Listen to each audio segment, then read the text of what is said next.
The heavy oak doors of the Sterling estate creaked open, shattering the tense silence of the library. Every head turned.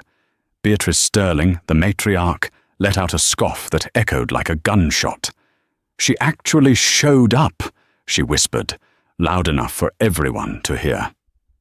Elena stood in the doorway, soaked from the rain, clutching a cheap purse, looking nothing like the wife of a billionaire. They thought she was there to beg for scraps. They thought she was the mistake Richard had made before he died. But in the leather briefcase of the trembling lawyer, there sat a single envelope that would not only rewrite the Sterling legacy, but reveal a secret Eleanor had kept for 5 years. When the lawyer finally spoke her name, the room didn't just gasp, they stopped breathing.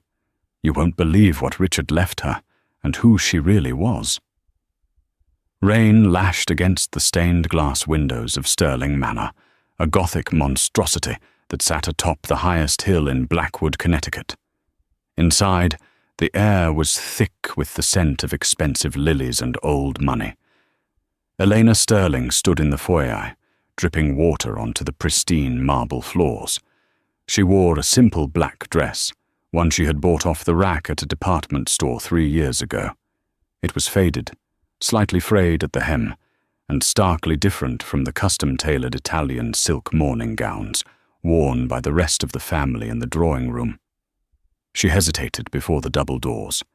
Even now, with Richard gone, the fear of this house paralyzed her. For 5 years, she had been Richard's wife, and for 5 years, she had been the Sterling family's punchline. The barista, his mother, Beatrice, called her. The gold digger, his sister, Caroline, would whisper over champagne flutes. They never used her name. To them, she was an error in judgment, a temporary lapse in Richard's otherwise perfect pedigree.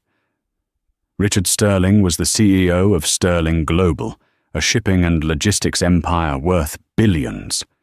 Elena was the daughter of a library clerk, a woman who had been working 2 jobs to pay off student loans when Richard spilled his coffee on her in a downtown cafe. He had loved her for her quiet resilience. His family hated her for the exact same reason. Elena took a deep breath, clutching her handbag tighter. "Do it for Richard," she told herself. "He asked you to be here." She pushed the doors open. The library was dimly lit, the walls lined with books that had likely never been read. A fire crackled in the hearth, illuminating the faces of the vultures circling the carcass of Richard's fortune. Beatrice sat in a high-backed velvet chair near the fire, looking like a queen on a throne. Next to her was Caroline, scrolling through her phone, looking bored. Marcus, Richard's younger, irresponsible brother, was pouring himself a glass of scotch at the wet bar. The conversation died instantly as Eleanor stepped onto the Persian rug. "Good God," Beatrice muttered, not bothering to lower her voice. Ideally, the help uses the side entrance, even on funeral days. Marcus snorted into his drink. "Easy, mother. That's the grieving widow you're talking about. Though looking at that dress, she's grieving her wardrobe budget more than my brother." Eleanor felt the heat rise in her cheeks, but she kept her chin up. Richard had taught her that silence was often louder than screaming. She walked past them, aiming for a small wooden chair in the corner, far away from the family circle. "I'm just here for the reading, Beatrice," Elena said softly. "We know why you're here," Caroline snapped, looking up from her phone. Her eyes were sharp, predatory. "You're hoping Richard forgot to sign the prenup. Or maybe you think if you cry hard enough, Mr. Pendleton will find a few $1,000s hidden in the couch cushions for you." "Caroline, that's enough," a grave voice boomed from the desk. Arthur Pendleton, the family's attorney for 40 years, sat behind the massive mahogany desk. He was a man of few words and even fewer smiles. He adjusted his wire-rimmed glasses and looked at the family with a gaze that could freeze water. "Sit down," Arthur commanded. "All of you." We have a lot to get through. And frankly, Richard's instructions were specific. Beatrice waved a dismissive hand. Oh, get on with it, Arthur. We know the drill. Richard gets the majority, obviously, but since he's gone, it reverts to the matriarch, me, and is split among the siblings. Just tell the girl she gets the condo in the city and send her on her way. I have a gala to attend at 7. Arthur didn't blink. He opened a thick leather binder. The sound of the paper turning was the only noise in the room. Richard drafted a new will 3 weeks ago, Arthur said. The silence in the room shifted. It wasn't bored anymore. It was sharp. New will? Marcus asked, setting his glass down. He didn't tell us about a new will. He didn't want you to know, Arthur replied. He looked directly at Elena. She felt a shiver run down her spine. Richard had been sick for months, a hidden illness he kept from the press, but he had spent those last weeks locking himself in his study. Let's begin, Arthur said. To my brother Marcus, Arthur read, his voice steady. I leave my collection of vintage sports cars, including the 1965 Shelby Cobra and the Ferrari 250 GTO. Marcus pumped his fist. Yes, I knew he wouldn't leave me hanging. That GTO alone is worth 50 million. However, Arthur continued, raising a hand, the title of these vehicles will be held in a trust. The trust stipulates that Marcus must maintain sobriety for 24 consecutive months, verified by weekly drug tests, before he can drive or sell a single one. If he fails a test, the cars are to be crushed into scrap metal and donated to an art commune. Marcus turned pale. Crushed? Is this a joke? I can't stay sober for 2 years. Then you better start liking scrap metal art, Arthur said dryly. He turned the page. To my sister, Caroline, I leave you my shares in the Sterling Fashion House. Caroline squealed. Finally, I can fire that incompetent creative director.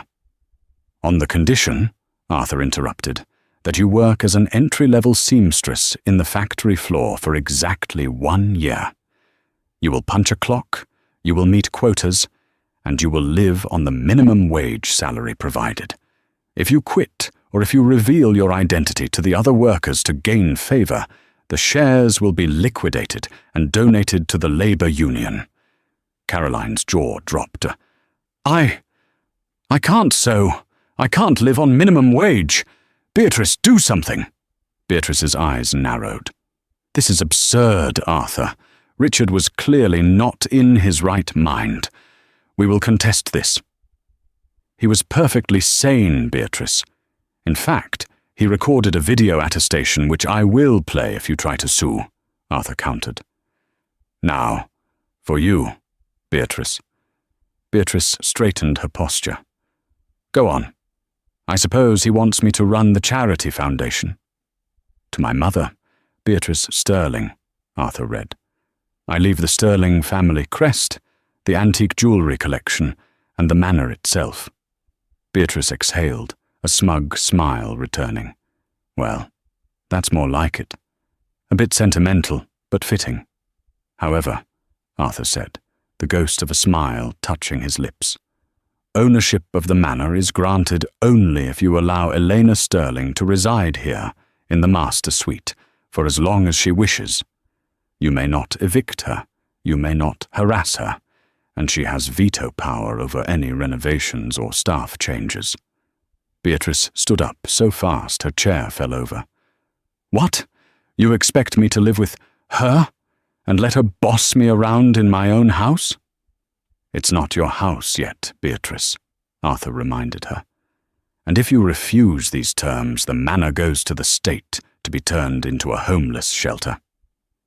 Elena sat frozen in her corner. She couldn't believe what she was hearing. Richard was dead, yet he was orchestrating chaos from the grave.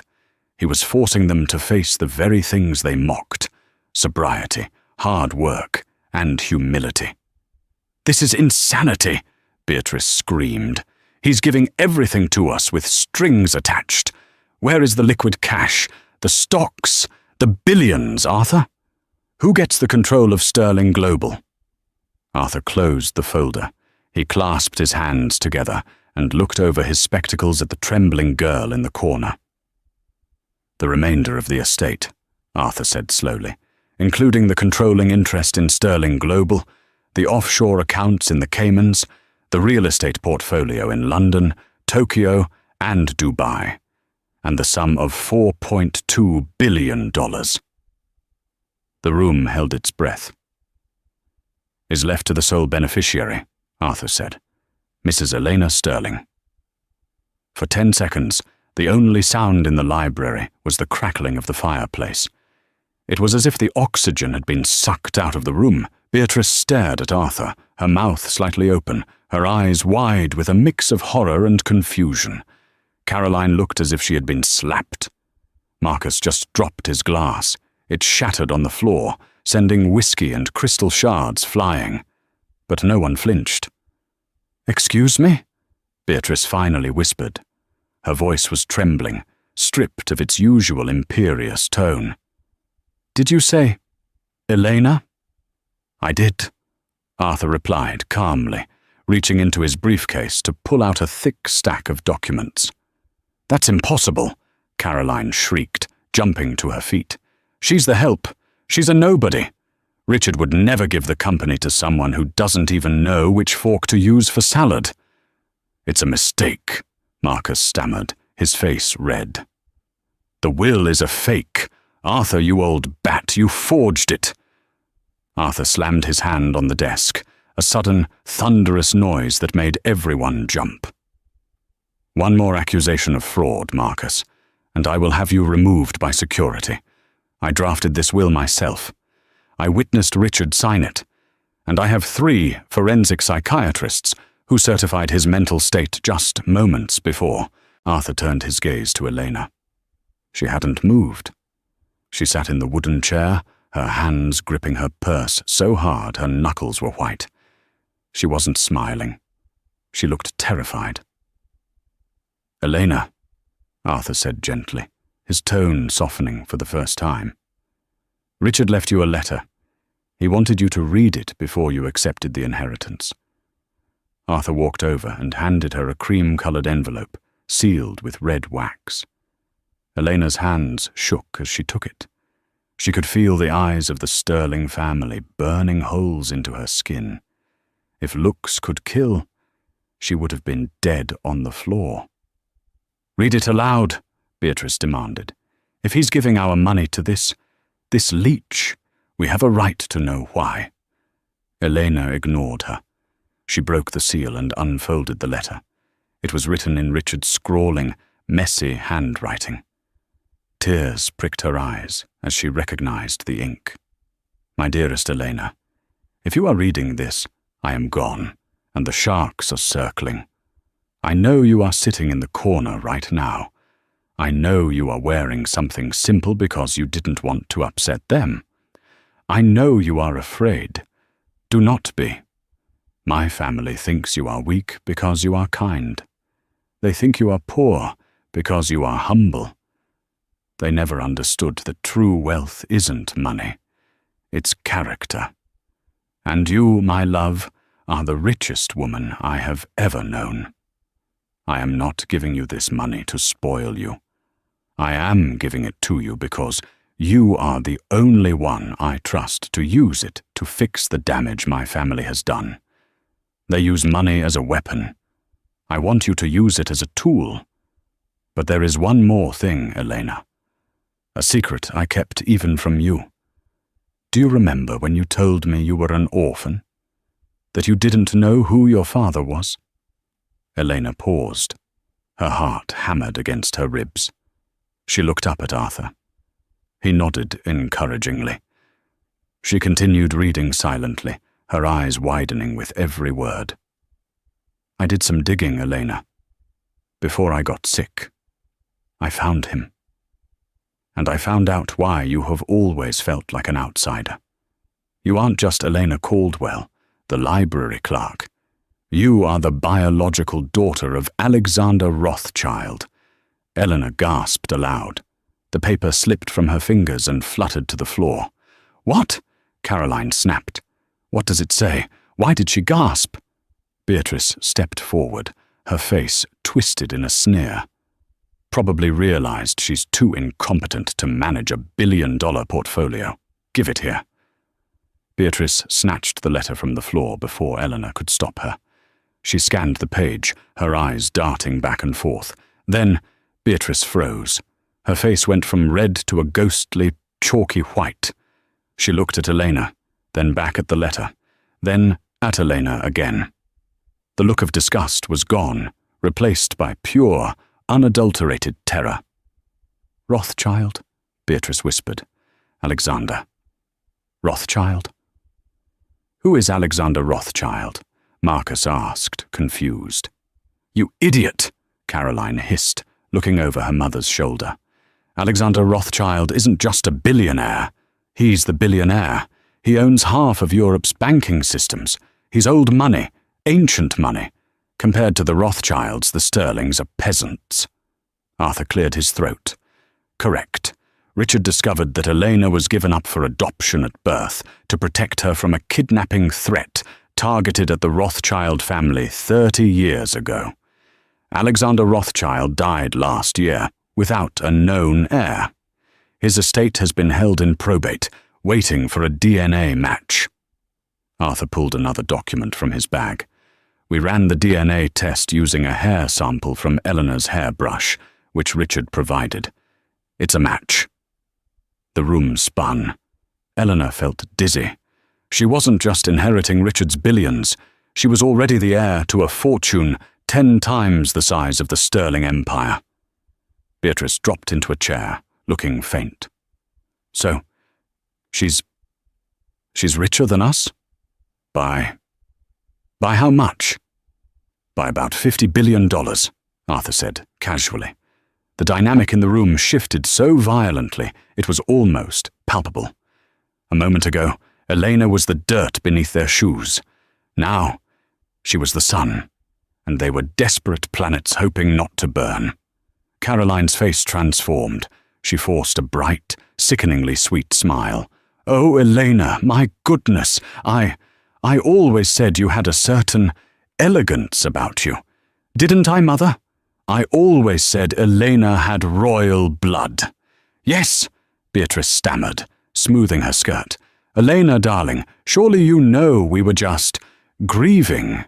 Stress makes people say awful things, but we are family, and family sticks together." Elena stood up.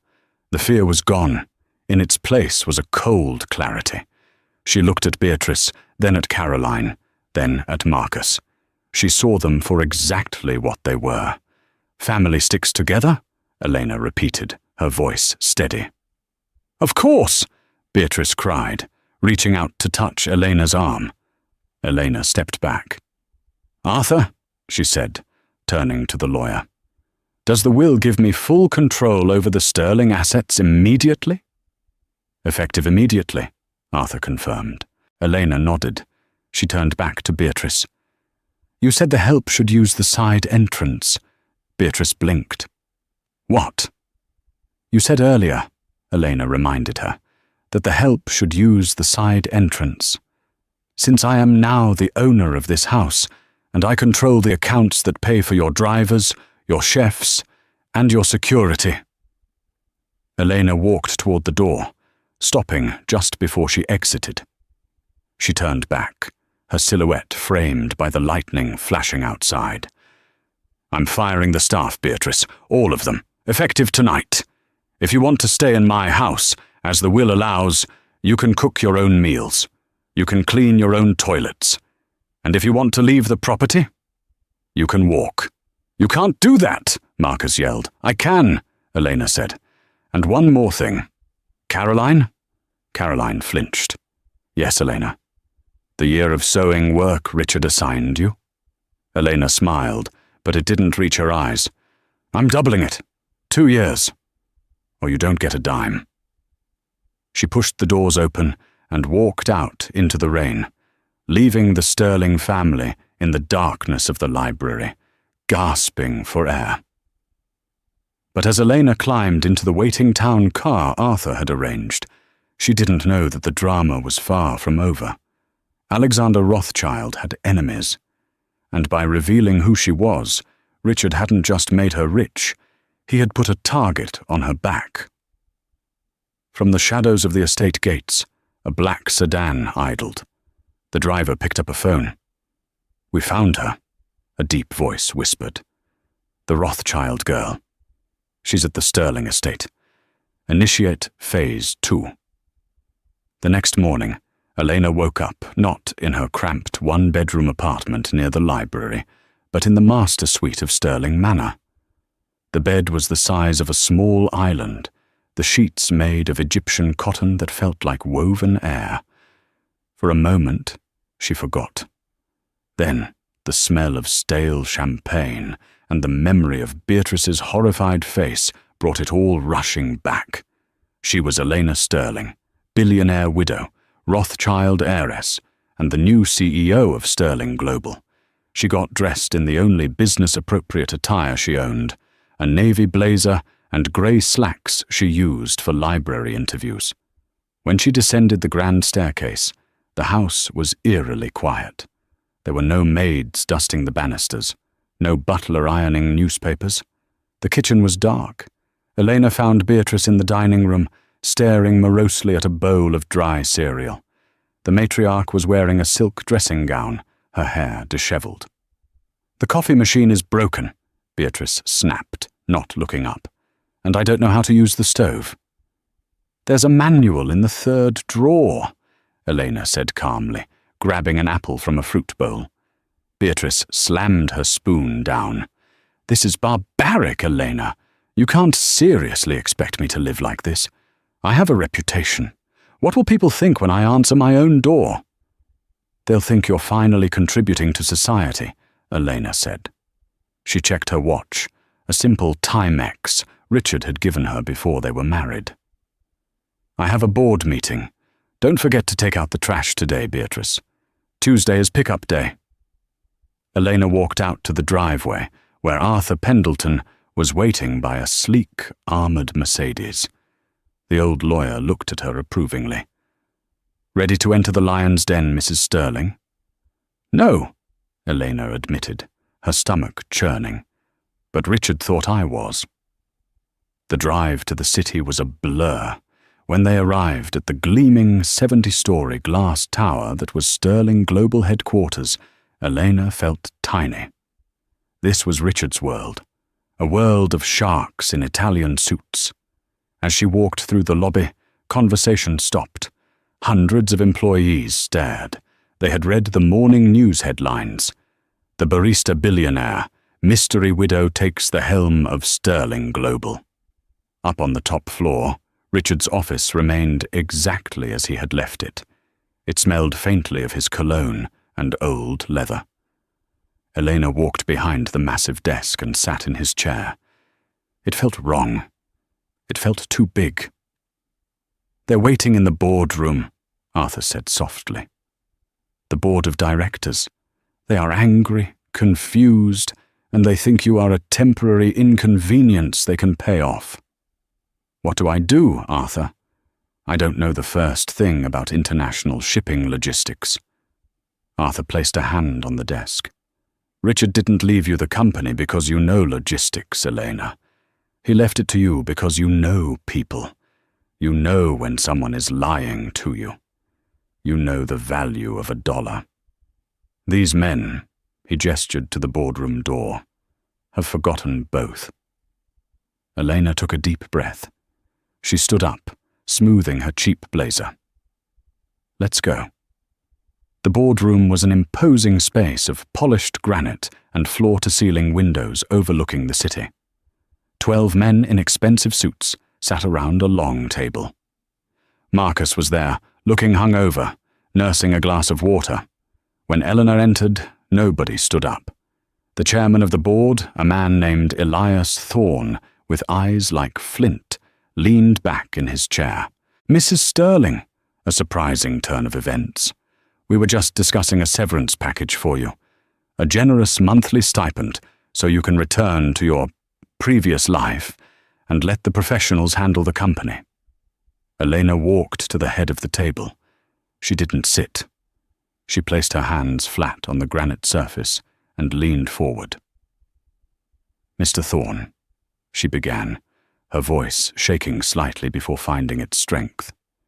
"If by professionals you mean the people who allowed Sterling Global's Asian division to hemorrhage $50 million last quarter due to oversight you ignored, then I think I'll pass."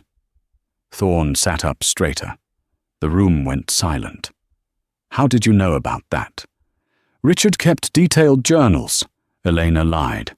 Richard had told her about it during one of his late-night vents, worried his board was getting sloppy. He also noted that 3 of you are currently under investigation by the SEC for insider trading. She let that hang in the air. Several men shifted uncomfortably in their seats. "I am not here for a stipend," Elena continued, her voice hardening. "I am here to run this company. Richard wanted it cleaned up. That starts today. Anyone who has a problem with my leadership can tender their resignation to Arthur by noon. Good morning." She turned and walked out before they could respond. Her heart was pounding so hard she thought she might faint, but she made it back to Richard's office and closed the door. She collapsed into the chair, trembling. She had done it. She had faced the lions. But the real danger wasn't in the boardroom. Back at Sterling Manor, Beatrice was on the phone, her voice hushed. "Yes, Caroline, I know it's humiliating. I just broke a nail scrubbing a pot," Beatrice hissed into her mobile. "But listen to me. We have to get her out. If she remains CEO, and worse, if she actually gets that Rothschild money, we are finished." "What do we do?"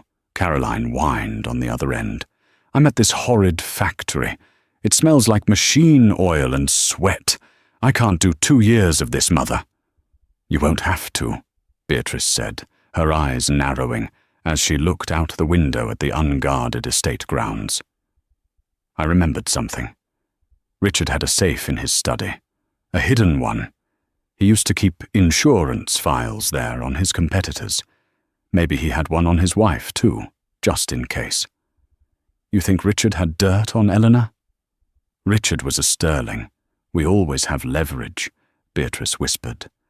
"Eleanor fired the security staff. The house is wide open. Tonight, while she's playing CEO in the city, we're going to crack that safe." Elena's first week was a trial by fire. She barely slept.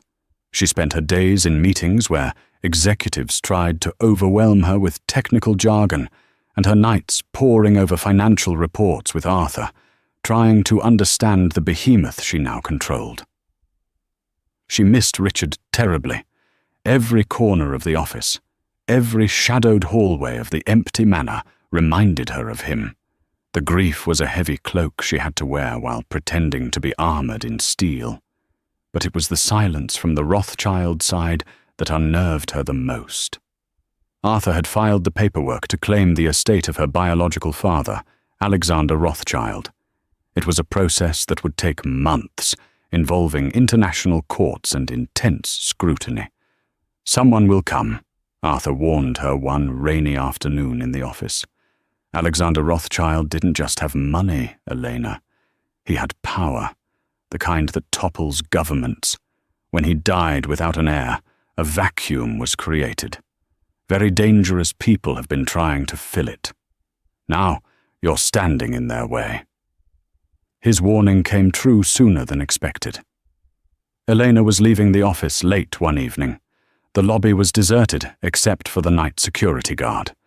As she pushed through the revolving doors to her waiting car, a man stepped out from the shadows of the adjacent building. He was tall, dressed in an impeccably tailored charcoal suit. He had pale skin and eyes that seemed devoid of any warmth.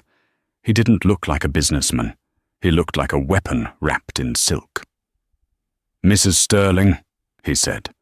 His voice was smooth, accented slightly, perhaps Swiss or Austrian. Elena's driver, a burly ex-marine Arthur had hired, stepped out of the car immediately, hand hovering near his jacket pocket. "Stay back," the driver warned. The man ignored the driver, his eyes fixed on Eleanor. "My name is Victor Vane. I represent interested parties in Europe." "If you want a meeting, call my office," Elena said, trying to keep her voice steady. "This isn't business, Eleanor Rothschild," Vane said softly. The use of her biological name sent a chill down her spine. "This is about survival. You are stepping into a world you do not understand. A world your father, Alexander, built on secrets and bones." He reached into his pocket. The driver tensed, drawing his weapon, but Vane only pulled out a plain white calling card with a single phone number on it. He held it out between two fingers. "There are forces preparing to move against you. They don't want the Rothschild fortune unified under an amateur. I offer protection. For a price." "I don't need your protection," Elena said, though her knees were shaking. Vane smiled, a thin, humorless curve of his lips. "Everyone needs protection, my dear, especially when the wolves are already inside the house." He dropped the card on the wet pavement and melted back into the shadows as quickly as he had appeared. Elena got into the car, her heart hammering. Wolves inside the house. She didn't know how right he was. While Elena was being confronted by Vane, back at Stirling Manor, Beatrice and Marcus were in Richard's study. Marcus had broken the sobriety clause 3 days ago, but Beatrice was hiding it, supplying him with vodka to keep him pliable and angry. "Hurry up, you useless drunk," Beatrice hissed, holding a flashlight as Marcus fiddled with a hidden panel behind a bookshelf. "I'm trying. Richard changed the combination," Marcus slurred, sweat dripping from his forehead. There was a loud click. The safe door swung open. It was mostly empty, except for a single red velvet pouch. Beatrice grabbed it greedily. She dumped the contents onto Richard's desk. It wasn't documents. It wasn't money. It was a syringe and a small vial of clear liquid with no label. "What is that?" Marcus asked, squinting. Beatrice picked up the vial, holding it to the light.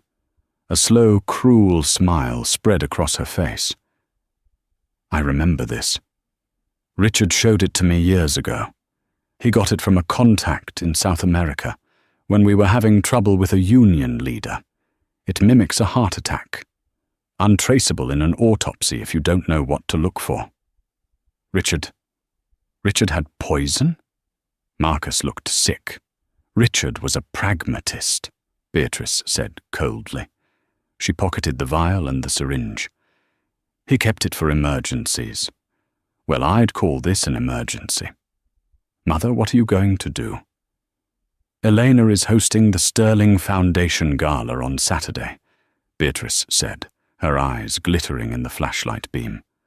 "Her first big public appearance. Everyone will be there. The press, the board, the socialites." Beatrice patted Marcus on the cheek. "You just keep drinking, darling. Leave the heavy lifting to Mommy. By Sunday morning, the grieving widow will be grieving no more, and the Stirling estate, and perhaps even the Rothschild claim, will revert to its rightful owners." The night of the gala arrived. Elena stood backstage in the grand ballroom of the city's finest hotel. She wore a stunning emerald green gown Arthur had commissioned for her. It was armor of a different kind. She was terrified. 500 of the city's elite were out there, waiting for her to fail. Beatrice and Caroline were in the audience, forced to attend by Arthur to show family unity. They looked miserable in off-the-rack department store dresses, a petty revenge Elena had enjoyed arranging. "You're on in 2 minutes, Mrs. Stirling," the stage manager whispered. Elena took a deep breath. She thought of Richard's letter. True wealth is character. She walked onto the stage. The applause was polite, tepid. The spotlights blinded her. She reached the podium and began her speech, reading from the teleprompter. "Welcome, friends, colleagues, my late husband, Richard." Suddenly, the text on the teleprompter flickered. The prepared speech disappeared. In its place, bright red letters scrolled across the screen. "Elena the fraud. Library mouse to billionaire whore. We know who your father is. We are coming for you." Elena froze. She stared at the screen, horrified. The audience muttered in confusion as she stopped talking. Then, the main ballroom lights cut out. The room was plunged into pitch blackness. Screams erupted. Panic. Chairs scraped against the floor. Elena gripped the podium in the dark. "Arthur!" she called out. A hand grabbed her arm in the darkness. It wasn't gentle. It was a vice-like grip. "Come with me if you want to live," a voice hissed in her ear. It was Victor Vane. Before she could protest, another figure slammed into them. There was a scuffle in the dark, a grunt of pain, and the distinct sound of a taser crackling. The emergency lights flickered on, bathing the room in an eerie red glow. The stage was empty. Elena was gone, and on the floor where she had been standing lay Victor Vane, unconscious, a strange small dart protruding from his neck. In the chaos of the crowd below, Beatrice stood still, clutching her evening bag tightly. The syringe was no longer inside. She smiled into the red darkness. Phase 2 complete, she whispered to no one. Elena woke up to the hum of ventilation fans and the harsh glare of fluorescent lights. She wasn't in a hospital. She was in a room with concrete walls, a steel door, and a bank of monitors covering one wall. She sat up, gasping, her hand flying to her neck. She felt fine, just groggy. "You're safe, Mrs. Sterling." Arthur Pendleton sat in a folding chair in the corner, reading a newspaper. He looked as calm as if he were in his law office, despite the fact that they were clearly in some kind of underground bunker. "Where am I?" Elena asked, swinging her legs off the cot. "What happened at the gala? That man, Vane, he grabbed me." "Victor Vane saved your life," Arthur said grimly. He pointed to a glass partition on the other side of the room. Behind it, in a makeshift medical bay, Victor Vane lay intubated, surrounded by beeping machines. His skin was a sickly shade of grey. "Saved me?" Elena stood up, her legs wobbly. "He threatened me outside my office." "He was trying to warn you," Arthur corrected. "We analyzed the dart they pulled out of his neck. It contained a concentrated dose of tetrodotoxin, pufferfish poison. If that dart had hit you, you would have been dead before you hit the floor." Vane stepped in front of it. "He took the bullet meant for you." Elena stared at the man behind the glass. The villain was a savior? The lines were blurring so fast she felt dizzy. "Who shot the dart?" Elena asked. "We don't know yet," Arthur admitted, "but we know who cleared the path for the shooter." Arthur picked up a remote and clicked one of the monitors on the wall. It showed a grainy black and white feed. Elena recognized the setting immediately. Richard's study at Stirling Manor. The timestamp was from 2 nights ago. On the screen, Beatrice Sterling was holding a flashlight while Marcus cracked the safe. Elena watched in horror as Beatrice found the vial, pocketed it, and laughed. The audio was crisp. Richard had installed high-fidelity microphones everywhere. By Sunday morning, the grieving widow will be grieving no more. Beatrice's voice echoed in the concrete room. Elena felt a wave of nausea. She was going to kill me. My own mother-in-law. She intended to, Arthur said. But Beatrice is a local player. She's messy. She hired a cheap thug to cut the power at the gala so she could inject you with that heart attack serum during the confusion. But she didn't know there was a second predator in the room. The professional assassin who fired the dart used Beatrice's blackout as cover. Beatrice unwittingly opened the door for a much bigger monster. Arthur stood up and walked to the monitors. He switched the channel to a live news feed.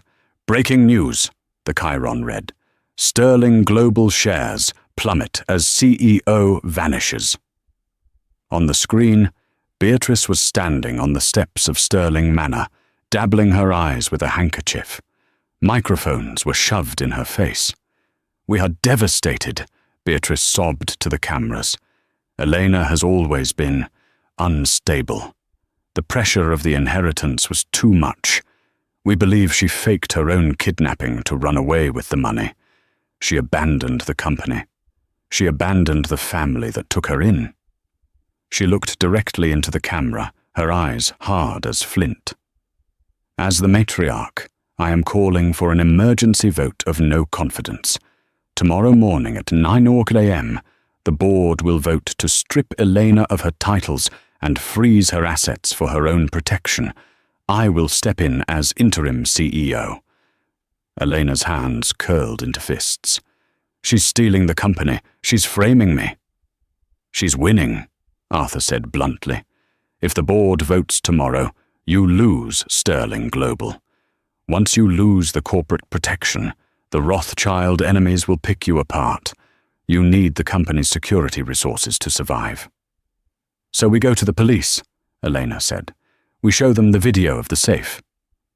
"The police will take days to verify the footage. Beatrice has judges in her pocket. By the time they issue an arrest warrant, she will have gutted the company and sold off the assets to the highest bidder." Arthur turned to Elena. "There is only one way to stop this. You have to walk into that boardroom tomorrow morning. You have to look her in the eye and bury her." "They tried to kill me, Arthur. If I go back out there—" "I have a team," Arthur said. "Former Mossad. Richard paid them a retainer for 20 years, just for this scenario. We will get you into the building. But once you are in that room, you are on your own. Can you do it?" Elena looked at the screen, at Beatrice's fake tears, at the empire Richard built being torn apart by vultures. She thought about the years of insults, the barista, the nobody. She looked at her reflection in the dark monitor. She didn't look like a librarian anymore. She looked like a Sterling. She looked like a Rothschild. "Get the car," Elena said. "I have a board meeting to attend." The atmosphere in the Sterling Global boardroom was electric. Elias Thorne sat at the head of the table, checking his watch. Beatrice sat to his right, wearing a black power suit, looking every inch the victorious queen.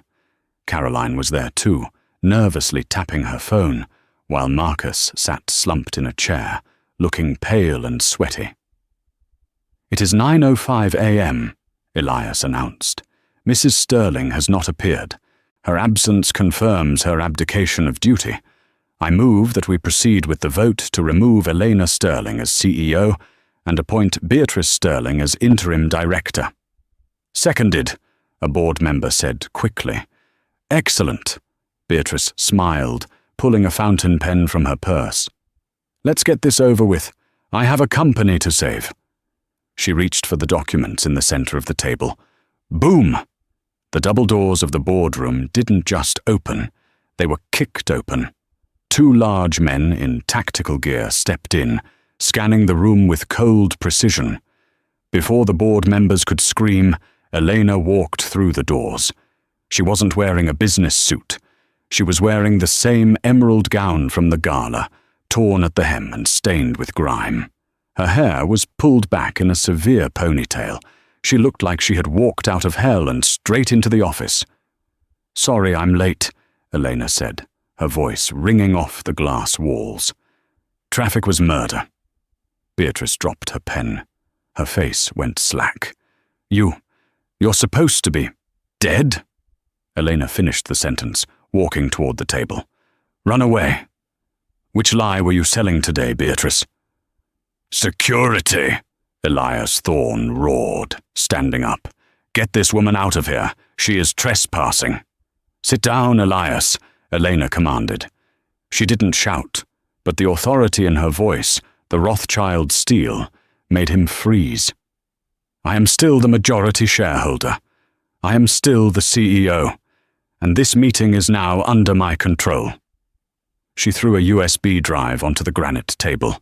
It slid across the surface and stopped right in front of Beatrice. "What is this?" Beatrice whispered, her hands trembling. "Arthur," Elena said.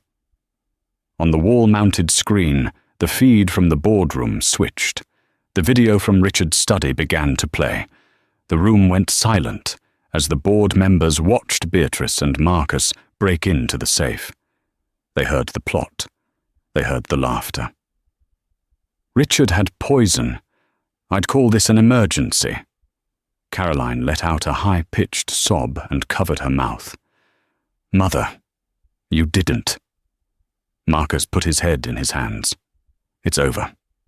The video ended. Eleanor leaned over the table, her face inches from Beatrice's. "You didn't just try to steal my company, Beatrice. You conspired to murder me.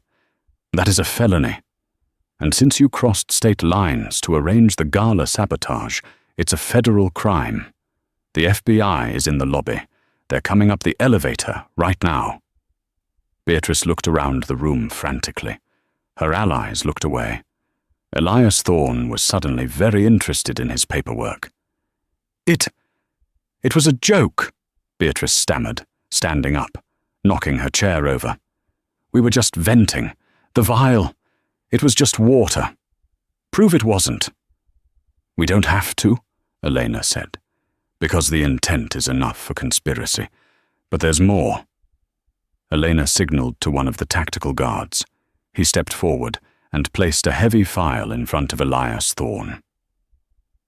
"While I was in the bunker," Elena addressed the board, "my forensic accountants went through the family trusts.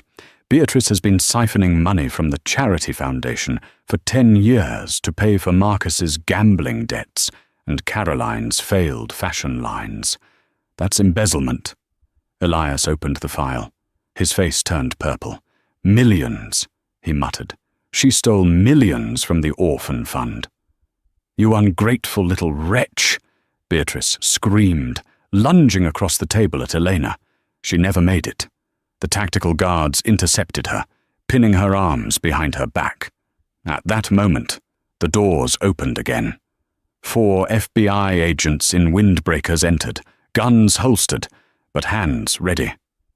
"Beatrice Sterling, Marcus Sterling," the lead agent announced. "You are under arrest."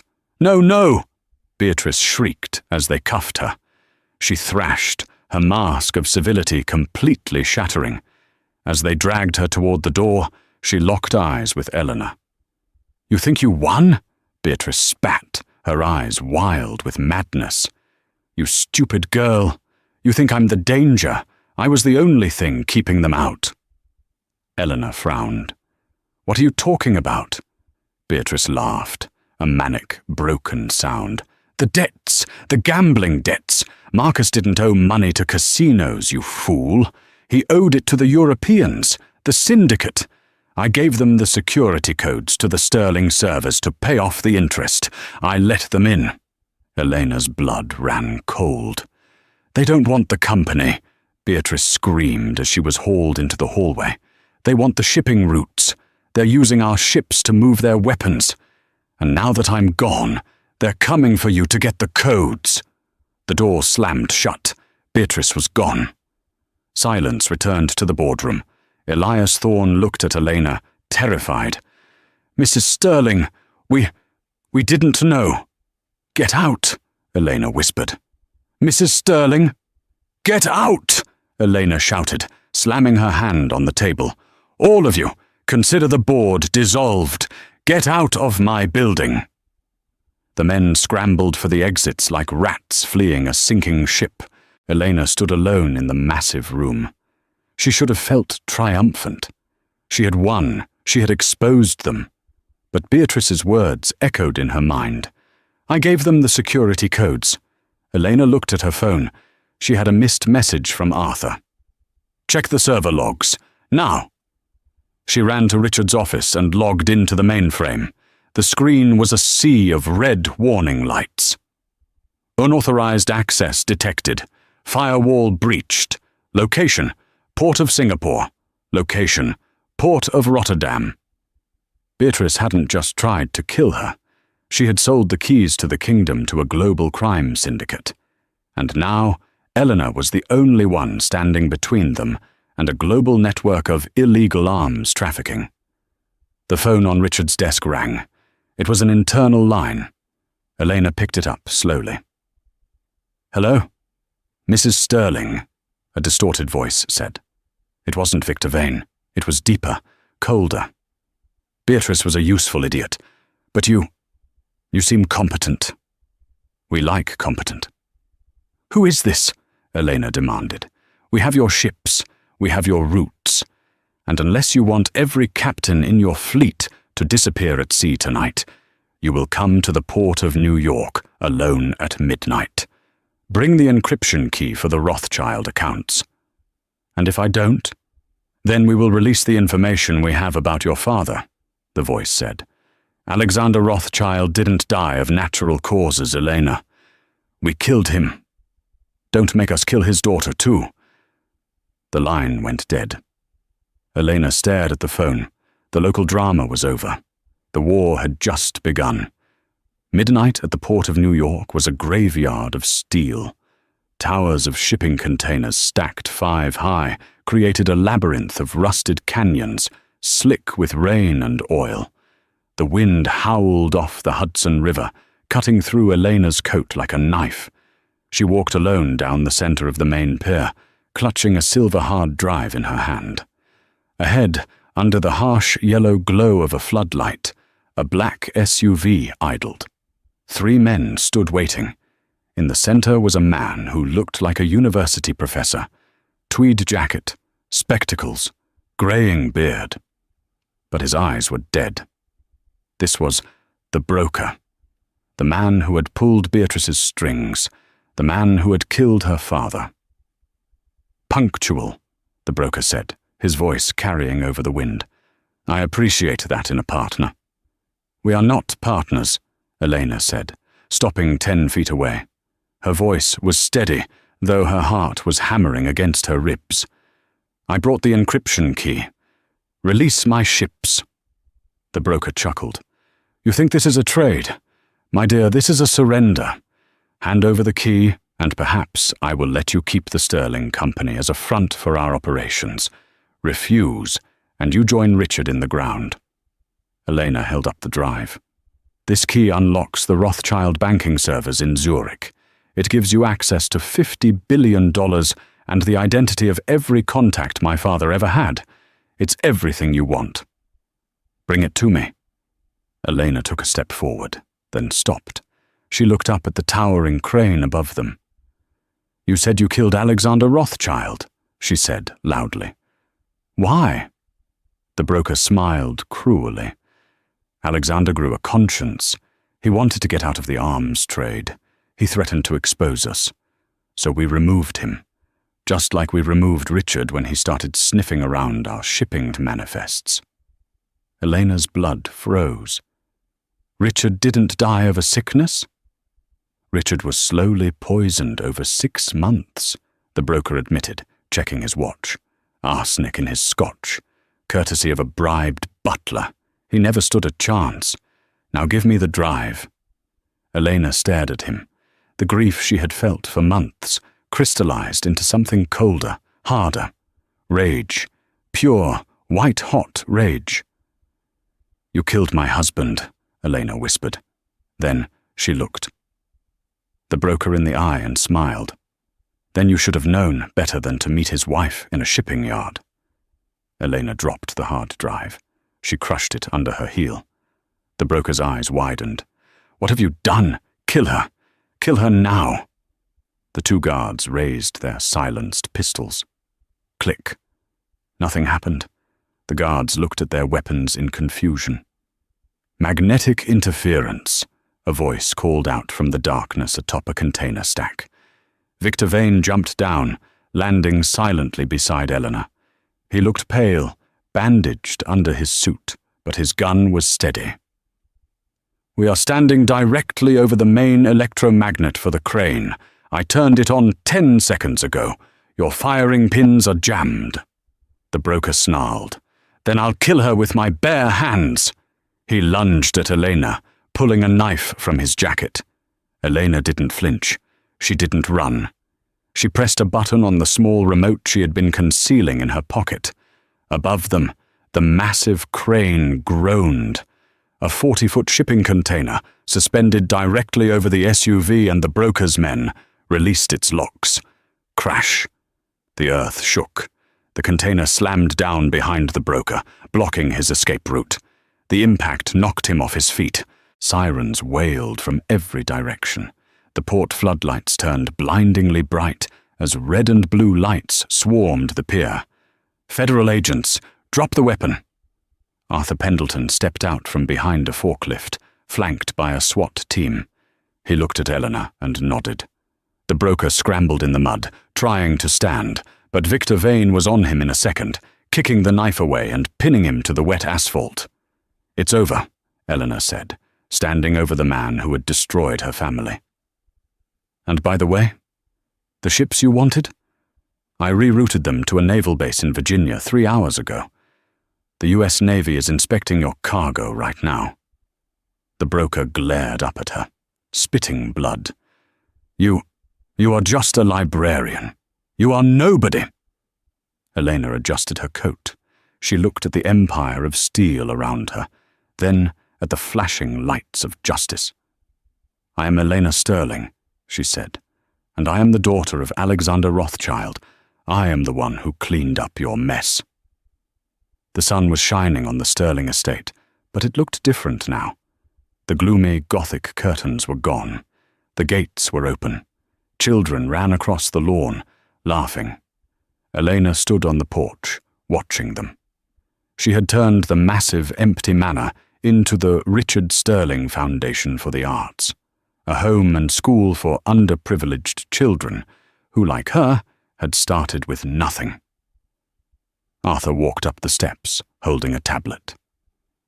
"Quarterly earnings are up 12%, Mrs. Sterling," Arthur said, "and the board is terrified of you. They approved the Green Energy Initiative without a single question." "Good," Elena smiled. "And Beatrice?" "Sentenced to 25 years, Arthur replied. "Marcus and Caroline took plea deals. Marcus is in rehab in Arizona. Caroline is actually working. She's a shift manager at a diner in Jersey. She says she hates it, but she's paying her own rent." "Send her a Christmas card," Elena said, "but no check." A black car pulled up the driveway. Victor Vane stepped out. He was now her head of security, legally employed and fiercely loyal. "The jet is ready, Elena," Victor said. "The Rothschild trustees in Geneva are waiting." Elena looked out at the garden one last time. She touched the simple locket around her neck that held Richard's photo. She wasn't the ignored wife anymore. She wasn't the scared girl in the rain. She was a titan of industry, a protector of the innocent, and a survivor. She walked down the steps, her head held high. "Let's go," Elena said. "We have work to do." Wow. Can you believe that transformation? From an ignored wife standing in the rain to a billionaire CEO taking down an international crime syndicate. Elena didn't just inherit money. She inherited a backbone of steel. It just goes to show, you never really know who someone is until you push them to the edge. The Sterling family thought they could crush her, but they only made her stronger. Now, I have a question for you guys. If you were Elena, would you have forgiven Caroline and Marcus, or would you have left them with absolutely nothing? Let me know your verdict in the comments down below. I read every single one.